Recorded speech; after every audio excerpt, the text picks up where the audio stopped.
Ganyan. I'm a lucky fella and I just gotta tell her that I love her endlessly. Because love grows where my rosemary goes, and nobody knows like me.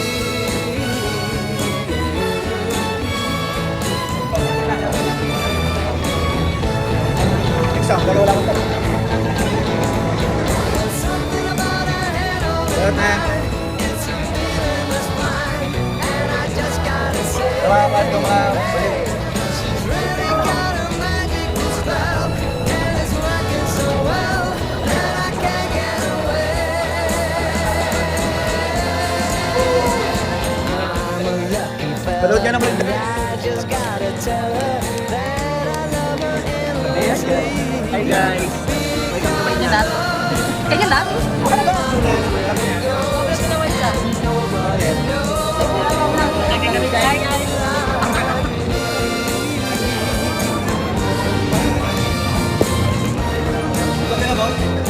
Ano yan, sabi mo lang yan. Shout out. Nakapit tayo mag-review. Mabagsak nga pala. Meron mga ano. May papasok. Saan tayo sumisimba? Pare, pakopihan mo ko mamaya sa map. Ha? Pakopihan mo ko, pakopihan mo ko. Kaya tayo, masyadong mahaba.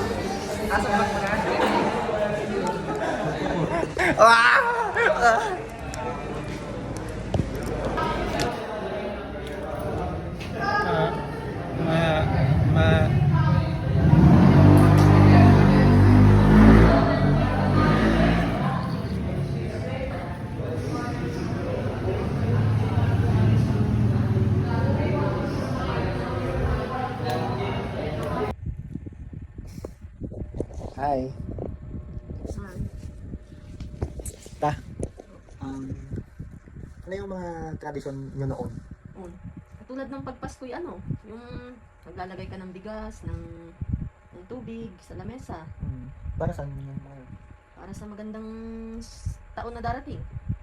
Para daw hindi maubusan ng bigas, para daw hindi maubusan ng biyaya. tuwing Pasko?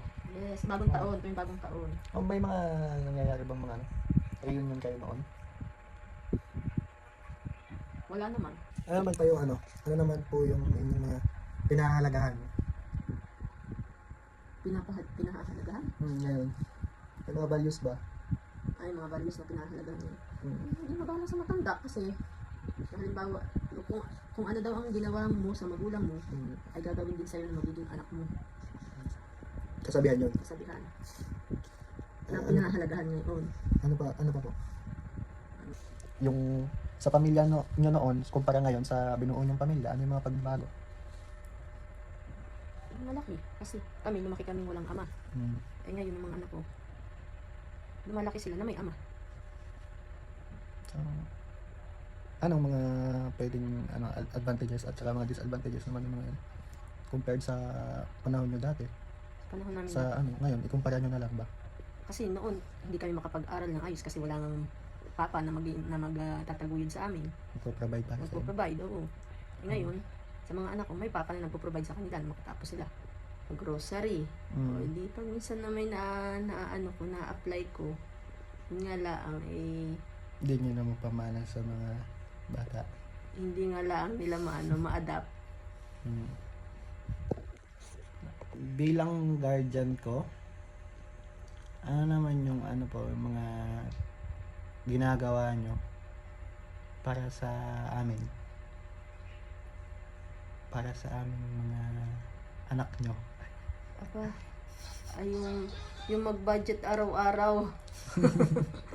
Yung mag-budget araw-araw kung anong iuulam sa umaga, anong iuulam sa tanghali, anong iuulam sa gabi, anong iuulam na baon ng mga pinsan mo. Ano daw yung ano po yung mga responsibilidad nyo bilang guardian? Guardian po? Siguro yung pagsabihan kapag ikay gastos ng gastos, magtipid ka. Titig na ako. Kain na ako ng kain. Stop muna Shopee. Tapos ano pa? Ano pa yung mga responsibilidad nyo bilang guardian ko? Huwag nang lumayas paggabi. No, hindi ako nalayas. O ay di, Ngayon. mag-ingat lagi.